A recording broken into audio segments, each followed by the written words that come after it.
Going on an adventure, I'm going on a trip of a lifetime, and I'm just so incredibly honored to be on the Esperanza as a guest of Greenpeace, to be a delegate, to go up to the Haida Gwaii and to meet with the Haida Gwaii people. This mission is the first time we have a collective of Aboriginal Indigenous people acting as a delegation on behalf of Greenpeace and on behalf of the West Coast here. They say that the Esperanza is the ship of the people, and it's about us as a people networking, communicating together and coming together for the common cause to address Arctic oil.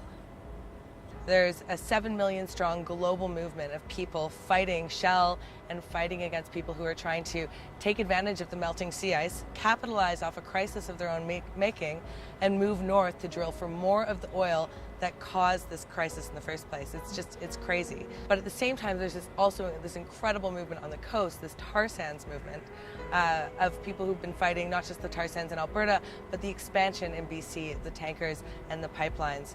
And there's this movement, these 6 delegates on board are connecting these stories and bringing these stories together. While everyone's been busy fighting the tar sands on the coast, Shell has been sneaking up, getting into position to drill for oil in Alaska.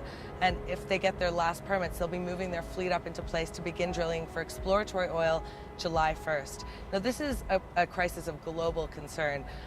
This is unburnable oil. We should not be drilling for and burning this oil. We need to begin switching instead to a clean, green, renewable energy economy.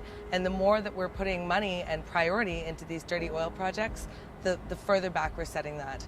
And because, of course, the increase in tanker traffic that this Arctic oil project is going to mean for the coast, we think that every coastal First Nation, every person in BC has an absolute right to speak up and be heard about Shell's plans in Alaska. The shishalh Nation have been very active at the local level to ensure to protect the environment of our territory, our land and water, and now we are starting to look at the more collective global picture and some of the potential impacts of Arctic oil and what the consequences could potentially be if Arctic oil is shipped down south to our beautiful Salish seas. What most people may or may not know is that already 20 tankers travel and ship oil down the coastline. We already are in danger, and if Shell were to be successful in their bid to drill Arctic oil, that's going to magnify quite considerably, which should be a concern to all people on the coast and within this country.